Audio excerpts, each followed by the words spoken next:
Turkish police have reportedly found cylinders of sarin gas after raiding the homes of militants from Al-Qaeda-linked Al Nusra Front, a Takfiri terrorist group fighting the government in Syria. Several Turkish newspapers report that the raids were carried out in Turkey's southern provinces. The confiscated sarin gas was allegedly going to be used in an attack in the southern Turkish city of Adana. However, the city's governor has denied that the militants were in possession of the poisonous substance. Sarin is a colourless, odourless liquid which causes respiratory arrest and death. According to testimony gathered by a UN Commission of Inquiry, militants have used sarin against Syrians in the ongoing unrest which has claimed thousands of lives.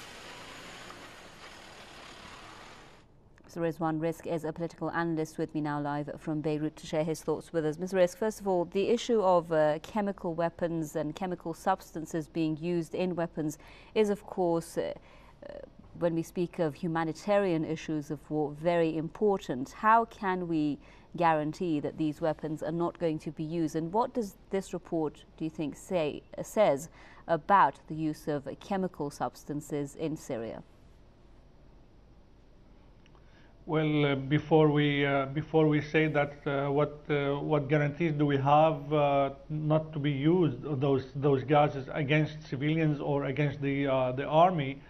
We have to talk that these chemical weapons had been used in Syria before in many places, and the last time was actually in Khan al-Assal, which killed many civilians, and among even killed birds and animals in that village. And all investigations showed that those gases were used by the gangs of Jabhat al Nusra, and all of its investigations and reports to the UN Council approved that those gases was used by Jabhat al Nusra.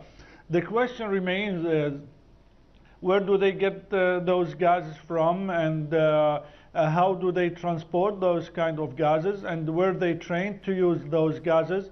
So it's actually the investigation must go further than that. Who is just supporting or delivering those kind of gases to the rebels? How can they transport them under the Turkish intelligence noses without even being stopped from that? Now the scenario we have seen lately, or like yesterday, that they were captured with sarin gas.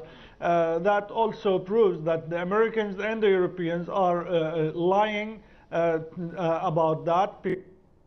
The source must have been from one of those countries who are delivering this kind of weapons, yes, to the.